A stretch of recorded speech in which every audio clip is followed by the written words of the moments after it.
Welcome to Royal Secrets. It was a crisp spring morning in Windsor. The daffodils danced in the breeze, the scent of fresh blooms filled the air, and the cameras were rolling. Easter Sunday at St. George's Chapel had always been a sacred tradition, rich with symbolism, steeped in royal elegance, and cloaked in the subtle pageantry of Britain's oldest institution. But this year, something was different. Something controversial. Because as the royal family filed into the chapel with their usual decorum and grace, one figure among them left onlookers gasping, photographers scrambling, and critics sharpening their pens. Prince Andrew. Yes, that Prince Andrew made a surprise appearance at the Easter Sunday service. And with that one public step, the Duke of York reignited a firestorm of royal drama, internal tension, and media speculation. Was this a comeback, a royal rehabilitation attempt, or a deliberate act of defiance that could plunge the monarchy into yet another PR nightmare? In today's exclusive exposé, we unravel the full story behind Prince Andrew's unannounced return to royal spotlight, the reactions from his family, the fury of the British public, and what this stunning appearance really means for the future of the House of Windsor.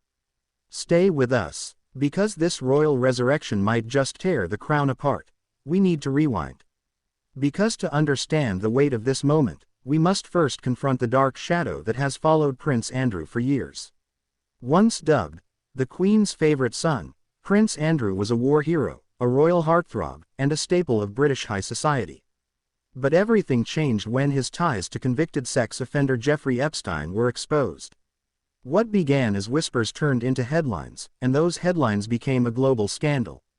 In a disastrous BBC Newsnight interview in 2019, Andrew attempted to clear his name, but instead delivered what many call the most catastrophic royal interview in modern history. He denied all allegations, infamously claimed he couldn't sweat, and failed to express empathy for Epstein's victims. Public backlash was swift. Sponsors pulled support, organizations cut ties, and within days, the palace acted. Prince Andrew was forced to step down from public duties. His military affiliations were stripped, and in 2022, he was officially barred from using the title, His Royal Highness, in any public capacity. By royal decree, he was sidelined, exiled within his own family. And yet, here he was again, smiling, walking alongside royals, in full view of the cameras. So what happened? What changed? And why now? Easter Sunday 2025 was meant to be a show of royal unity, an opportunity for King Charles III to demonstrate stability in a year already rife with change. Princess Kate had been notably absent from public duties due to health concerns. Prince William carried the weight of increasing responsibilities. Queen Camilla had been stepping up her role. And the Sussexes, Prince Harry and Meghan Markle, remained thousands of miles away in Montecito, sending only a digital message of support. All eyes were on Windsor. All cameras were ready. And then came the surprise. Prince Andrew, dressed in formal attire, stepped out of a black Range Rover and walked confidently towards the chapel, just behind Princess Beatrice and Eugenie. His appearance was not announced. His name was not on the official press release. And yet, there he was. The reaction was instantaneous. Royal commentators gasped, reporters scrambled to confirm what they were seeing. And within minutes, social media erupted with outrage and disbelief. Was this the palace testing the waters for a quiet return? Or was Andrew forcing his way back into the public eye, against the wishes of the king? In the hours that followed, Buckingham Palace issued no formal statement, no clarification, no apology, just silence. But palace insiders, speaking on background to several major outlets, hinted that Andrew's attendance had not been part of a planned return. In fact, one senior aide was quoted as saying, "The king was made aware of Andrew's desire to attend. He did not expressly forbid it, but nor did he encourage it." In other words, it was tolerated, not welcomed. This calculated ambiguity is classic palace strategy, allowing plausible deniability while keeping public opinion at bay. But it also reveals a deeper truth. The royal family is divided over what to do with Prince Andrew. Should he remain in the shadows forever? Or does he deserve a path to redemption? The British public, however, seemed far more decisive. Online petitions demanding Andrew's permanent removal from all royal events gained tens of thousands of signatures within hours. News articles from The Guardian, Daily Mail, Mirror, and Sky News were flooded with comments. angry, disgusted, and unforgiving. He has no shame, one user wrote. His presence is a stain on the monarchy, said another. Even anti-monarchy campaign group Republic weighed in, issuing a scathing press release. Prince Andrew's reappearance on Easter Sunday is not just tone deaf, it is an insult to the victims of Epstein, and to every taxpayer who funds this institution. The monarchy cannot claim moral authority while sheltering individuals with such serious reputational damage. It was clear, whatever the palace hoped to achieve with Andrew's appearance, it had backfired. Now here's where things get even murkier. According to royal insiders, Andrew has grown increasingly frustrated with his exile.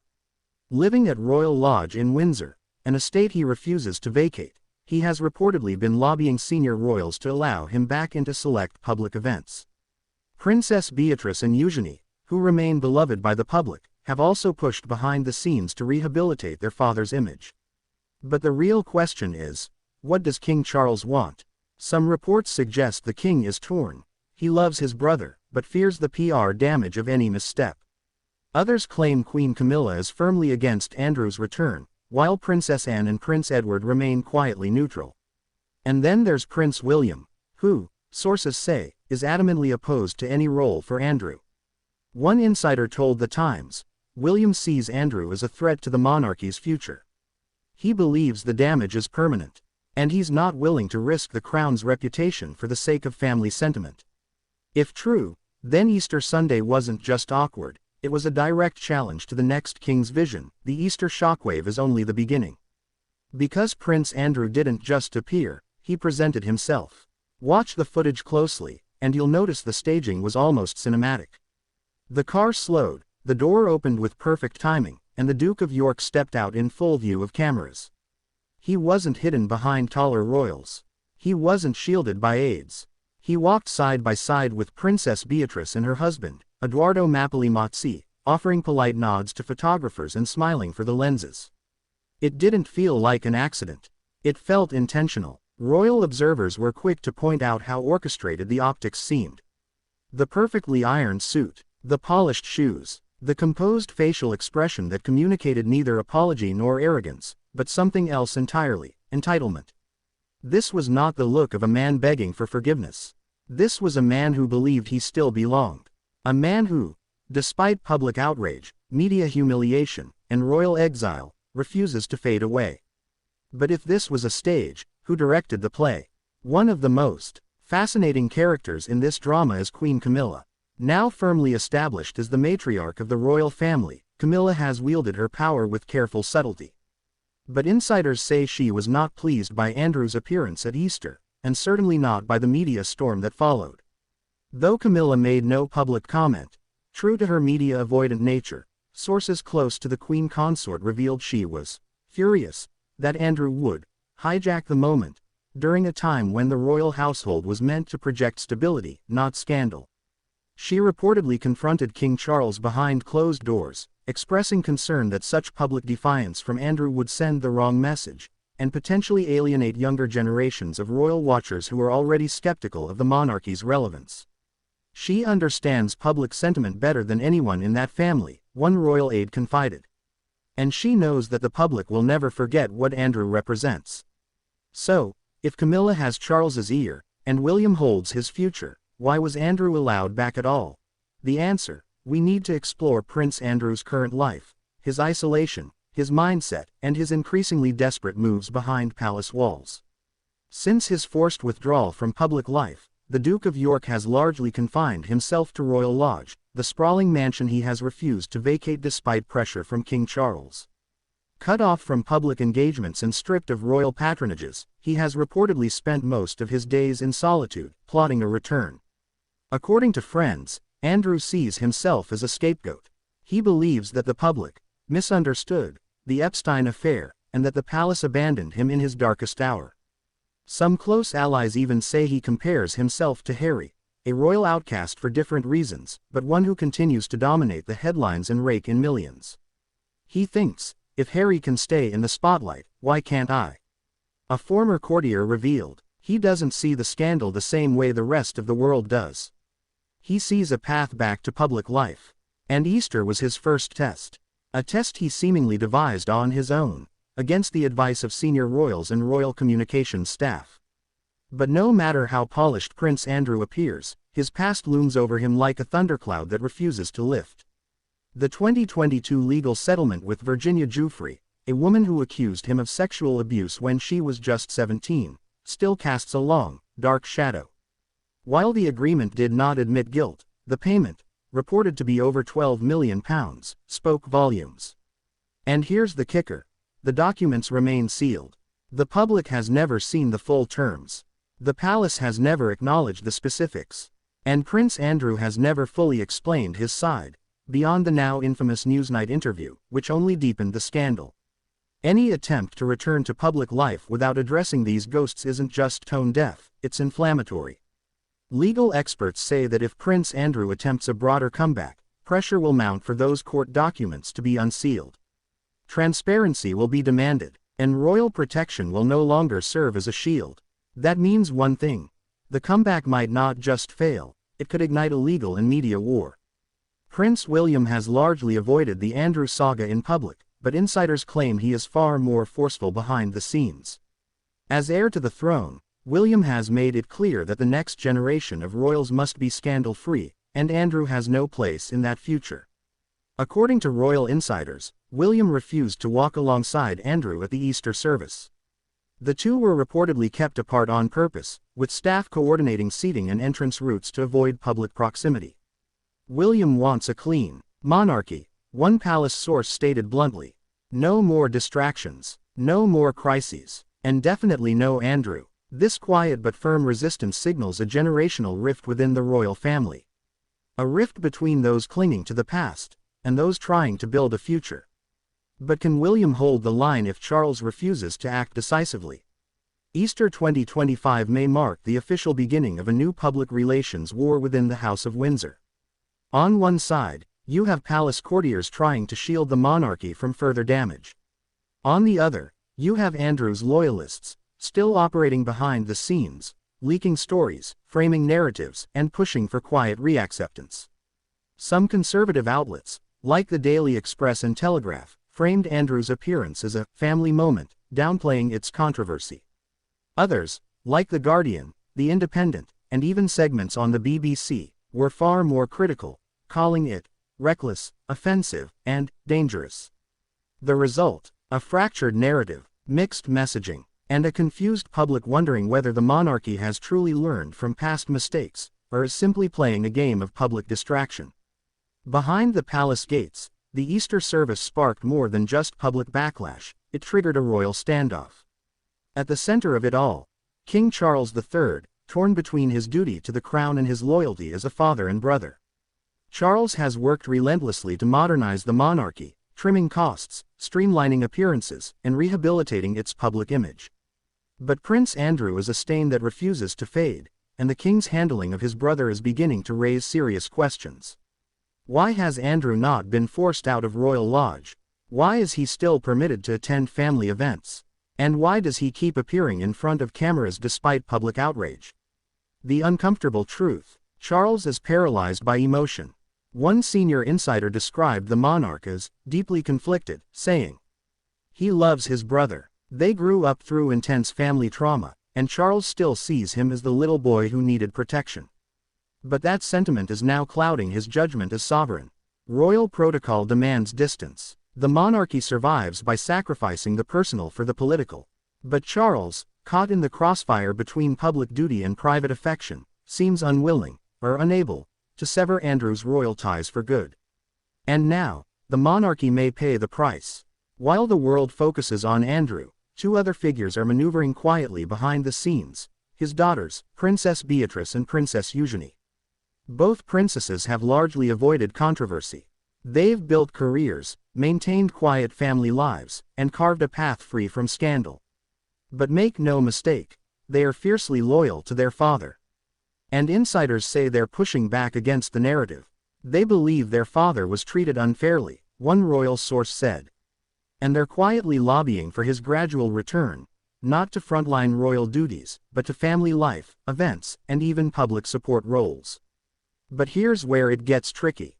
Eugenie, in particular, maintains a close friendship with Prince Harry and Meghan Markle. She's been seen visiting Montecito. She's attended private dinners with the Sussexes. And she's even spoken up about media mistreatment of her family. Now think about it. If Eugenie, Harry, and Meghan are aligned in their distaste for the palace machine, could there be a new alliance forming in exile, one that supports second chances and rebels against traditional royal exile? It sounds far-fetched. Until you realize how many royals now live on the margins of the firm. The cracks are beginning to show, and the once rigid royal structure may be far more fragile than anyone wants to admit. Let's talk about public perception, and the critical question on every royal watcher's mind: is the monarchy losing the trust of its people? A new YouGov poll taken just days after Prince Andrew's Easter appearance revealed a startling shift. 63% of respondents said the Duke of York should never appear at public events again. 41% said King Charles made a mistake by not banning him entirely. And a full 23% said their trust in the royal family has decreased as a result of the appearance. These numbers matter, because in a post-Elizabeth era, the monarchy doesn't enjoy the same untouchable reverence it once did. Every scandal chips away at its legitimacy. Every misstep is amplified by social media. And every public appearance, intentional or not, becomes a battle for survival in the court of public opinion. Andrew's presence isn't just a distraction. It's a direct threat to the future of the crown. Even when they're not involved directly, Prince Harry and Meghan Markle's shadow looms large over every royal controversy, and Andrew is no exception. Since stepping back from royal duties, the Sussexes have positioned themselves as victims of palace politics. And while Harry has made clear he resents the way the monarchy handled Meghan's treatment, some observers note the hypocrisy in how differently he and Andrew were treated. Harry was stripped of security. Andrew wasn't. Harry was exiled for marrying an outspoken woman. Andrew was protected, despite being associated with a convicted sex offender. These comparisons fuel public frustration and deepen generational divides. In many ways, Andrew's reappearance plays directly into the narrative Harry and Meghan have been building, that the monarchy protects its own, covers up its flaws, and punishes those who speak out. And while the Sussexes are far from universally adored, they've successfully rebranded themselves as outsiders fighting the system. With Andrew back in the headlines, they're no longer the villains. They're the cautionary tale. The contrast is jarring, and it's not lost on the public. Now brace yourself, because behind palace doors, there's an even more explosive rumor circulating. Prince Andrew may be planning a second public appearance. Insiders suggest that the Duke of York is being considered for attendance at Trooping the Colour, the monarch's official birthday celebration this summer. While he wouldn't appear on the balcony or in an official uniform, sources say he could join the family in a lower-tier capacity, perhaps as a private citizen or family guest. If this happens, it would represent a major escalation in his campaign for return. It would also likely ignite protests, trigger international headlines, and plunge the royal family into another round of intense scrutiny. Trooping is sacred, one royal biographer warned. It's a carefully choreographed event that symbolizes continuity and dignity. If Andrew shows up, that dignity is shattered. And yet, the palace remains silent. At this critical moment, royal watchers can't help but ask, what would Queen Elizabeth II have done? During her 70-year reign, the late monarch managed to navigate scandals with quiet firmness. She removed Prince Andrew from public duties swiftly following the Joffrey allegations, insisting that no one is above the crown. But now that she's gone, her absence is palpable. The moral authority she carried, her ability to make hard decisions without flinching, is sorely missed.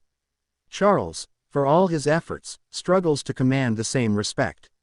His delays, his emotional entanglements, and his indecision around Andrew reflect a softer, more vulnerable monarchy. Some say that's progress, others say it's weakness. One thing is certain: Elizabeth wouldn't have let Andrew walk into St. George's Chapel under a sea of cameras. It's important to ask, who benefits from Andrew's reappearance?